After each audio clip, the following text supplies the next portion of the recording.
Welcome to the deep dive. Today we're taking a deep plunge into one of the most uh, influential books of the last century, Viktor Frankl's Man's Search for Meaning. We've pulled together a stack of sources here, the core text itself, obviously, which is, split into his concentration camp experiences and his psychological theory, Hmm. but also the forewords and postscripts that add, well, crucial context and show the book's incredible impact and later developments of his thought. Our mission in this deep dive is to really understand the profound connection Frankl makes between suffering and meaning, and how his unimaginable experiences led, well, directly to his groundbreaking ideas about the human spirit and our fundamental drive for purpose. Exactly. We're going to explore what he went through, what he learned in the absolute depths of human suffering, and how that forged a radical idea about what it truly means to be human, and perhaps even what it means to thrive when everything else is stripped away. So where do we even start with a work this impactful? Frankl makes a deliberate choice right from the beginning, doesn't he? He starts with the camp experience. He does, and it's key. He subtitles the first part, Experiences in a Concentration Camp. And he's very clear, it's not just a dry, factual account. He calls it an inside story, focusing on the personal experience. Right. The multitude of small torments, not just the great horrors. And why that focus? What's the goal of taking us into that everyday hell? Well, he wanted to show how camp life was reflected in the mind of the average prisoner. But more than that, he wanted to demonstrate through concrete example that life holds a potential meaning under any conditions, even the most miserable ones. Wow. His experiences, he says, provide the existential validation for the psychological theories he developed. He felt the deep responsibility to share this. He initially even wanted to publish anonymously. Really? Yeah, so the message, not the man, would get the attention. That's powerful. Okay, so he describes the initial shock upon arrival. What were those first moments like? It was just a rapid stripping away. Rough, shouting commands, the terrifying realization of their fate, the gas chambers, often revealed in this brutal, grotesque humor by older prisoners. Grim humor, yeah. He recounts asking about his fate and being told simply shit. Oh, A moment so stark it led him to strike out his whole former life. They were stripped naked, shaved head to foot, everything, all possessions taken, even hidden valuables. People were beaten for trying to conceal things. possessions, identity, dignity, all gone almost instantly. Precisely. Yet even in that horrific moment, he notes a strange paradox. Right. Grim sense of humor, like relief that real water did flow from this Great, the shower thing. and this almost clinical curiosity, a detachment he recognized from a past climbing accident where he was more curious if he'd survived than terrified. In the camps, this cold curiosity was a means of protection, helping the mind detach somehow. Yeah. He even remembers being curious if they'd catch cold standing naked and wet in the autumn chill. Curiosity is a defense mechanism that's unexpected. And you mentioned he says textbooks tell lies. What did camp life teach him about conventional psychology? Well, it shattered assumptions. Things they thought were physically or psychologically impossible, surviving on minimal sleep, for example. Yeah. Crammed 9 men to a tier on bare boards with just 2 blankets, using muddy shoes as pillows. Sleep was their only oblivion and relief. He realized, a man can get used to anything, even if they couldn't explain how. Basic needs became the only focus. So shock gives way to what next? What follows that initial trauma? To raw, painful emotion, boundless longing for home, family, overwhelming disgust with the filth and degradation. He describes new arrivals being forced to clean latrines and being beaten for showing disgust when splashed a brutal mortification of normal reactions.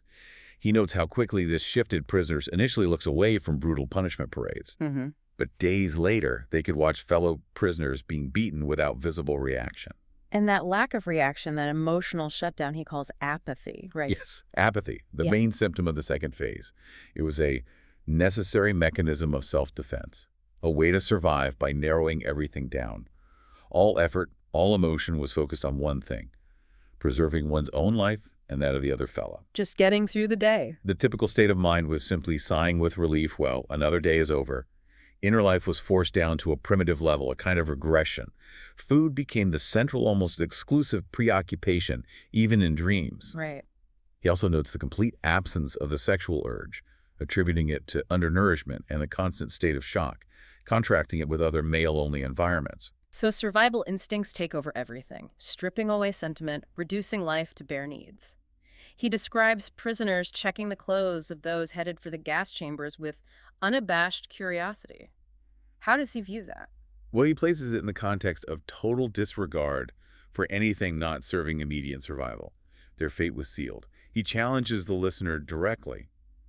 Who are we to judge those who made choices, even difficult ones like favoring friends, when it was literally a question of life or death? Yeah, it's impossible to judge from the outside. It highlights the extreme conditions, not necessarily inherent evil. But here's the paradox you mentioned earlier in this primitive state. He says, spiritual life could deepen. How is that possible? This is Frankl's crucial point.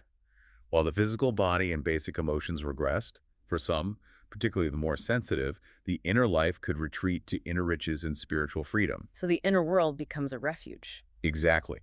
This is the apparent paradox that explains why some physically less hardy individuals survived better. Their strength was internal. He shares really powerful examples of this, thinking of his wife. Yes, he describes marching to work, stumbling in the dark and cold, supporting a fellow prisoner, and finding himself thinking of his wife.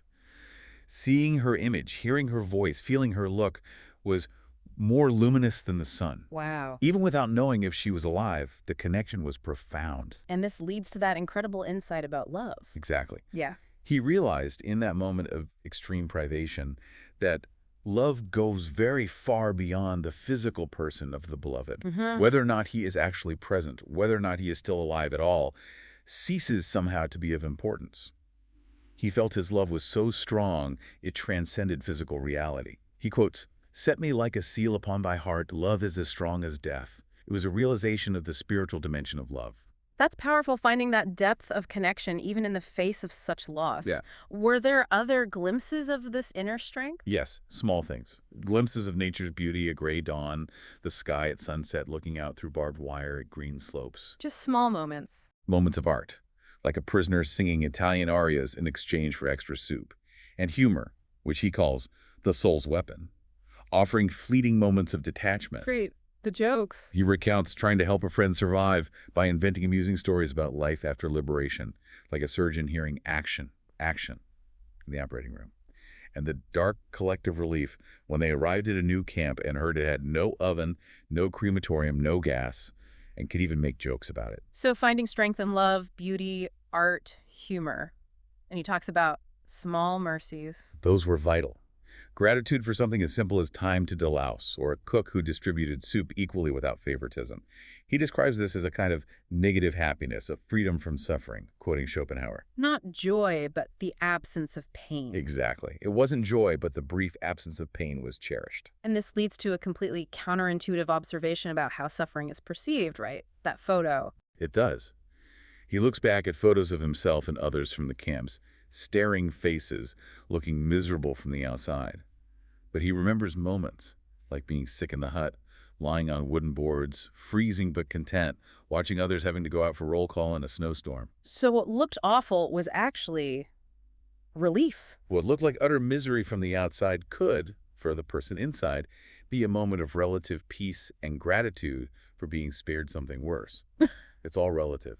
So despite the physical and emotional regression, despite the threat of being reduced to just an object, Frankl insists that there was always something that remained. Absolutely. This is his core argument forged in the camps. He argues strongly against the idea that man is just a product of his conditions, that there is no spiritual freedom. He states unequivocally there were always choices to make. Always choices. Every day, every hour, offered a decision whether to submit to those powers which threaten to rob you of your very self, your inner freedom. The choice of attitude. That's the last freedom. Precisely. The person a prisoner became was the result of an inner decision and not the result of camp influences alone. Man, he argues, can retain his human dignity even in a concentration camp. He recalls Dostoevsky's words, "There is only one thing that I dread, not to be worthy of my sufferings." Wow. Those who bore their suffering with dignity prove that the last inner freedom cannot be lost. And this inner freedom is directly linked to meaning. That's the connection. Yes, this spiritual freedom is what makes life meaningful and purposeful. Frankl observed that those prisoners who lost faith in the future, who saw no more sense in his life, who said, "I have nothing to expect from life anymore," were the ones doomed. They gave up. They would decline rapidly and often die. So the key to survival was having a why, a reason to live. Exactly. The key was having a why to live for, some future goal or purpose. He quotes Nietzsche, "He who has a why to live for can bear almost anyhow." That's a powerful quote. For those who had lost their why, simply showing them a future goal, something that was still expecting them, was crucial for their survival and recovery. He gives powerful examples of potential suicides averted by reminding prisoners that life was still expecting something from them. Like a child waiting. Whether it was a child waiting or unfinished scientific work only they could complete. Something concrete. He even put this into practice himself, giving that impromptu speech on a particularly awful day. He did. Faced with new death penalties and utter despair among his fellow prisoners, cold, hungry, and irritable himself, he seized this unique opportunity. He tried to help them find meaning then and there. Ow. He reminded them that their situation, while horrific, wasn't necessarily the absolute worst. He challenged them to consider their irreplaceable losses. Perhaps family, health, but suggested perhaps fewer compared to what could potentially be regained, trying to shift perspective. And he used those powerful quotes. Yes, he reminded them of Nietzsche again. Was mich nicht umbringt, macht mich stärker. That which does not kill me makes me stronger. Right. And he stressed the enduring value of their past, quoting, "Was du erlebst, kann keine Macht der Welt dir rauben." What you have experienced, no power on earth can take from you. So the past isn't lost. Deeds, loves, thoughts, and especially sufferings endured with dignity, these become permanent realities irrevocably stored. Having been is also a kind of being, he adds, and perhaps the surest kind. And he spoke of the meaning of their suffering itself. How could that have meaning? Which might seem pointless from the outside world obsessed with material success. But within the camp, it could have deepest significance. He mentioned a comrade who hoped his suffering might save a loved one back home. He stressed that none of us wanted that, meaning to die for nothing. Right. His effort was to help them find a full meaning in our life then and there, in that hut and in that practically hopeless situation. He felt he succeeded seeing the tearful reactions of his friends. There's also that striking personal story of his own choice to stay with the typhus patients. That seems to fly in the face of survival. That's another powerful illustration of the inner freedom. He had a chance to escape with a colleague, but chose to stay with the sick, knowing it might cost him his life. Yeah. This choice, seemingly irrational for physical survival, brought him an inward peace that I had never experienced before. It highlights that inner peace came from making a responsible choice based on his values, independent of the outcome. And the irony. What happened next? Shortly after the Red Cross arrived, an escape wasn't necessary. But fate delivered another twist. A random selection meant he and his friend missed a transport they were promised would take them to Switzerland. Oh, no. Only to find out later those prisoners were sent to the gas chambers. It underlined how uncertain human decisions are and how fate plays a role. Yeah. But it also reinforced the weight and internal significance of the choices one does make, regardless of the external outcome. Okay, so that harrowing experience provides the foundation. Now, what happens when this inner freedom finally meets actual external freedom? What was the psychology of the prisoner after liberation? It wasn't just instant happiness, was it? No, not at all. You might expect unbridled joy, right? But Frankl describes something more complex. An initial total relaxation, yes, but immediately followed by depersonalization. He says, everything appeared unreal, unlikely, as in a dream. They had longed for freedom for so long, but couldn't actually grasp it. It didn't feel real. Exactly. The word freedom had been repeated so often, it lost its meaning. The body reacted first, eating ravenously, talking nonstop, to release the pent-up pressure of years of silence. Just letting it all out. But it took time for the deeper feelings, the reality of freedom, to sink in. And the adjustment back to normal life wasn't easy. You mentioned it was dangerous. Far from it. Liberated prisoners still needed spiritual care. Frankl compares the sudden release of enormous mental pressure to the bends for a deep-sea diver or caisson worker, a danger to their moral and spiritual health. How did that danger manifest itself? What kind of things happened?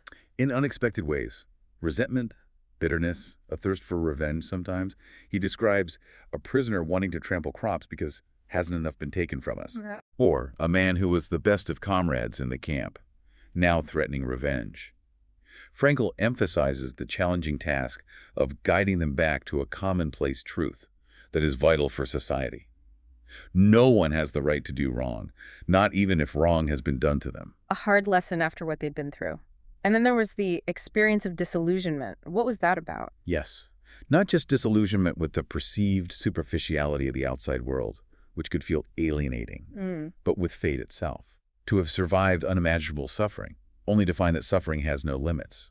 This happened if no one awaited them upon return, or if the longed-for day was so different from all he had longed for. Like returning to find loved ones gone. He shares the deeply personal pain of returning to Vienna to learn his wife, his parents, and his brother had all perished in the camps. That's devastating. So the suffering wasn't truly over, even after liberation. It wasn't.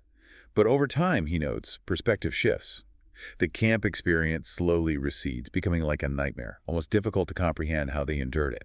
And the ultimate takeaway from the experience, looking back, what's the final feeling? He describes the crowning experience of the homecoming as the realization that, after all he has suffered, there is nothing he need fear anymore except his God.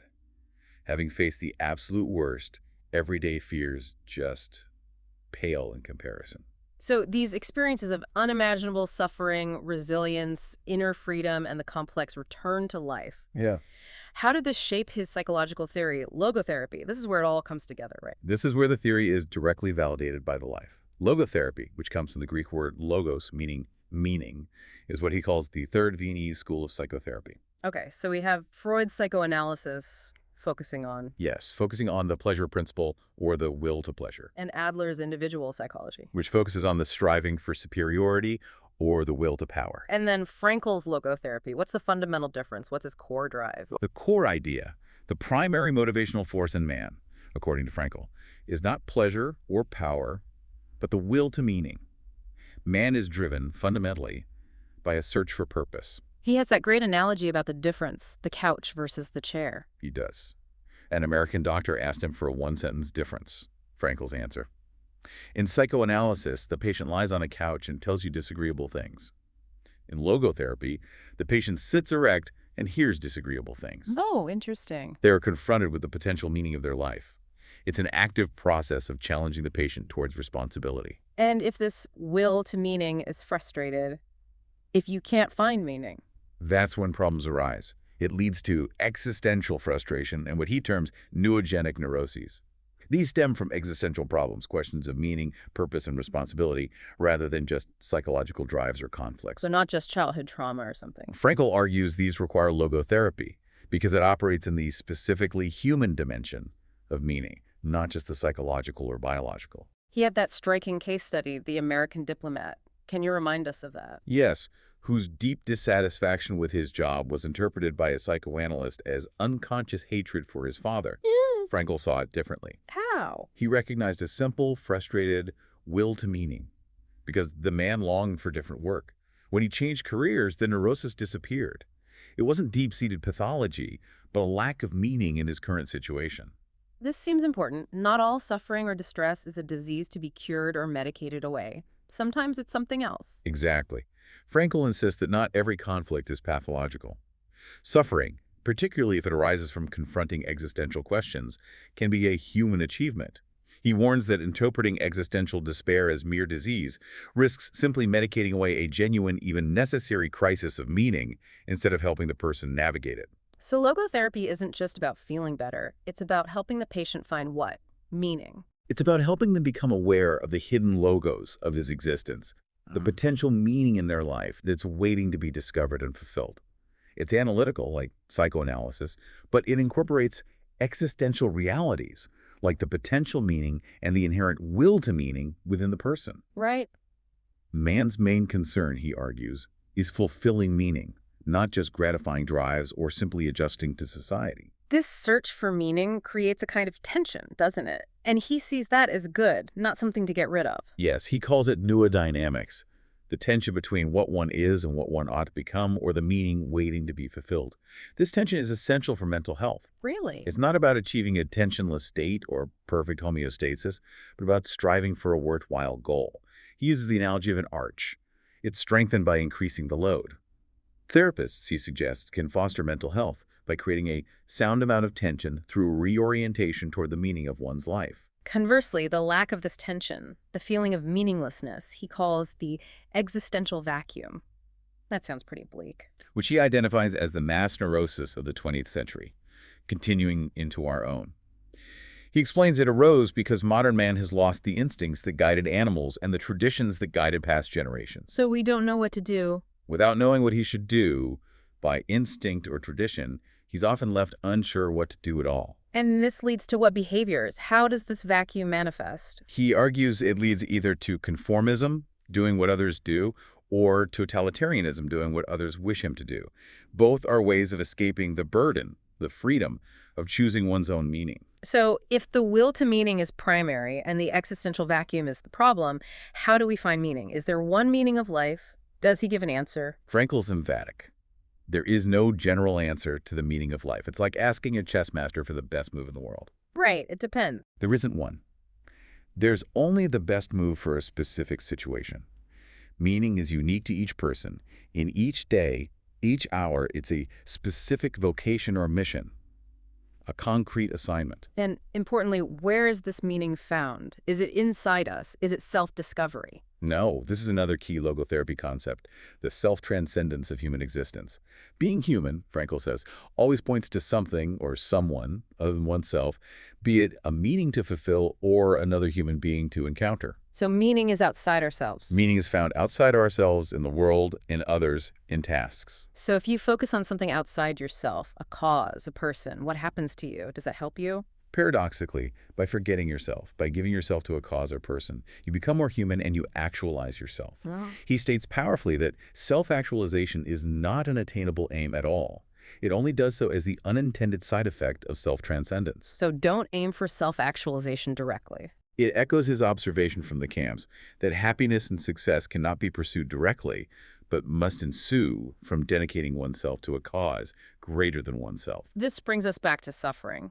If meaning is found in self-transcendence, can unavoidable suffering have meaning? How does that fit? Absolutely. Frankl insists meaning is possible in spite of suffering, provided it is unavoidable. If suffering is unavoidable, he says, it ceases to be suffering at the moment it finds a meaning. He refers to this as the meaning of a sacrifice. He tells the story of the elderly doctor grieving his wife. That was such a moving example. It's a profound example. Frankl didn't offer platitudes. He asked the doctor, what would have happened if he had died first? The doctor grasped the terrible suffering his wife would have endured. Frankl responded, you see, such a suffering has been spared her, and it was you who have spared her this suffering, to be sure, at the price that now you have to survive and mourn her. Wow. This didn't magically remove the pain, but it changed the doctor's attitude toward his suffering. He saw meaning in his own pain as an act of love for his wife. But he's also very clear that suffering for its own sake is not meaningful. You don't seek it out. Definitely. To suffer unnecessarily, he writes, is masochistic rather than heroic. He notes a critique from Edith Weisskopf-Joelson that modern culture emphasizes being happy, which perversely makes unavoidable unhappiness even worse because people are unhappy about being unhappy. Right, there's that pressure. Logotherapy, in contrast, aims to help people feel proud of his suffering and to consider it ennobling rather than degrading if that suffering holds meaning. He also touches on the idea of a super meaning, something beyond our understanding. Yes, acknowledging that there might be an ultimate meaning to life beyond human intellectual grasp. Logos is deeper than logic, he says. Man must learn to bear his incapacity to grasp its unconditional meaningfulness. So accept the limits of our knowledge. He shares a humorous moment with his young daughter, asking why we call God good if he sent the measles. But he also notes the genuine therapeutic power of religious belief for patients who hold it, citing the example of the rabbi, who found meaning in his suffering as a path to purification, hoping to join his children in heaven. What about the fact that life is fleeting? That we all die? Doesn't that make life ultimately meaningless? How does he address that? Frankl strongly argues the opposite. He addresses life's transitoriness directly. While our potentialities, the things we could do, are indeed fleeting, once actualized, they become realities irrevocably stored in the past. The past is a storehouse, like a saved game. Yes, he calls it a full granary. It's not lost. It's where our deeds done, our loves loved, and crucially, our sufferings bravely suffered, reside permanently. Okay. This leads to a very striking idea. There is no reason to pity old people. In fact, he says, the young should envy them. Envy old people. Why? Because the elderly have this full granary of realities in the past, things nobody can ever take away, including the sufferings borne with dignity. That completely flips the script on how we often view aging and value. It's not about usefulness anymore. It does, and it connects to his point about the unconditional value of each person. Their value comes from the values they have realized, the meanings they have fulfilled, not their present usefulness. Right. He critiques modern society's achievement orientation and adoration of youth and success, arguing this blurs the line between human dignity and mere usefulness. He makes the stark point that if value is based solely on usefulness, one can only avoid advocating for euthanasia programs like Hitler's through personal inconsistency. Human dignity, he stresses, is unconditional. He also directly challenges a specific Freudian idea based on his camp experience, right? About individual differences under extreme pressure. Freud thought they blurred. Yes, Freud suggested that under intense hunger, individual differences blur. Frankl witnessed the opposite in the camps. Extreme suffering didn't make people the same, it made them more different, revealing either the swine or the saints. Wow, swine or saints. He cites Father Maximilian Kolbe as an example of saintliness in that environment. While true saints are rare, he argues the very challenge is to join the minority of decent people. The world needs each of us to do our best. He concludes somberly, since Auschwitz, we know what man is capable of. Both good and evil. Both inventing gas chambers and entering them with dignity and prayer. So, how does logotherapy actually help people find this meaning or change their attitude?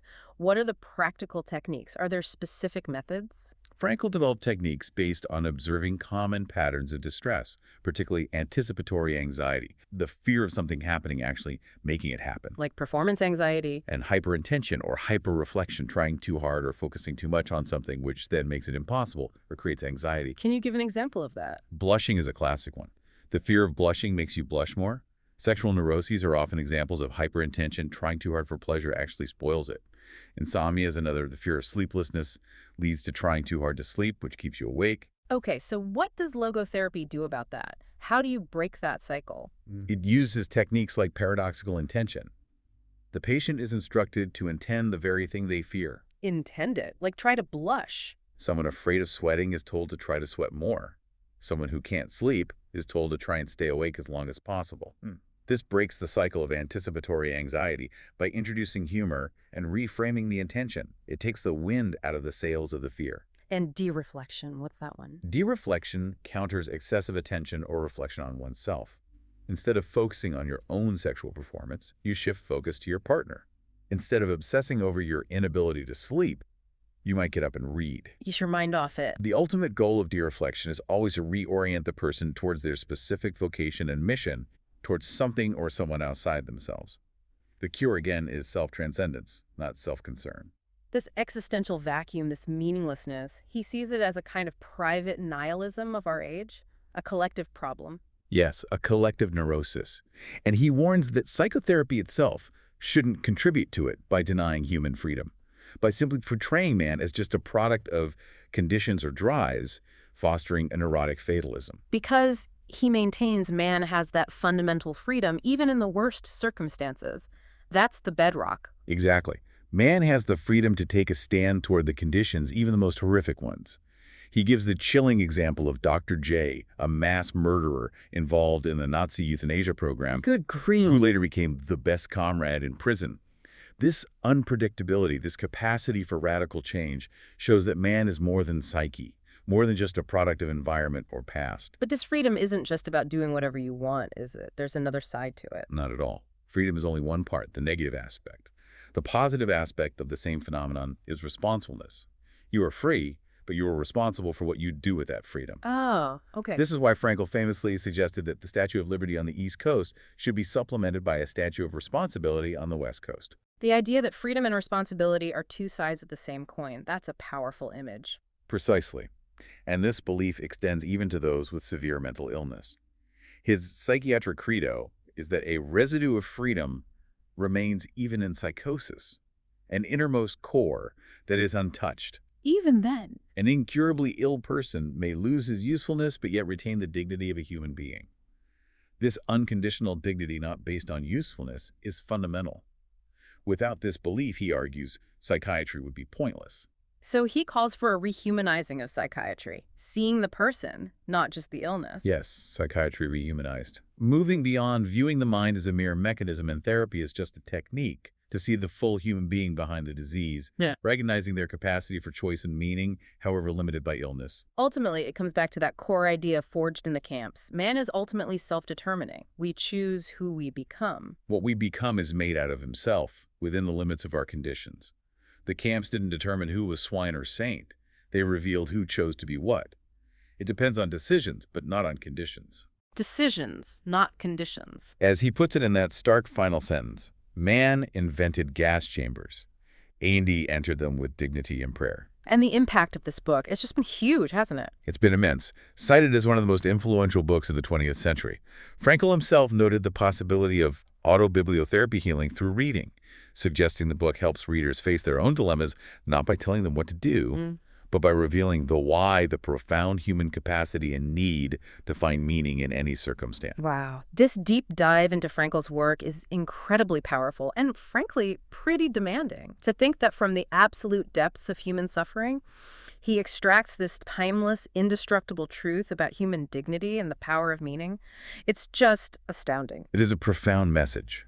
It's about understanding that while we cannot always control our circumstances, the ultimate freedom to choose our attitude and response in the face of those circumstances remains ours. That's the core. And that fundamental human drive isn't just for pleasure or power, like Freud or Adler thought, but for purpose. And you find that purpose not by, navel-gazing, but by dedicating yourself to something or someone beyond yourself. That concept of the will to meaning feels so vital in navigating our own age, where so many struggle with that existential vacuum, that feeling of meaninglessness. It speaks directly to that. And his call for a statue of responsibility alongside the Statue of Liberty, it's such a powerful reminder that freedom isn't license. It's inextricably linked to what we are responsible for doing with our lives, with our choices. It challenges us to look for the unique meanings waiting for us in our work and our relationships, and yes, even in the unavoidable sufferings we face, transforming them into something meaningful, finding that why. What stands out to you from this deep dive? How does Frankl's perspective on meaning, suffering, and responsibility resonate with your own life and the challenges you face? Something to think about. Join us next time for another deep dive into fascinating source material.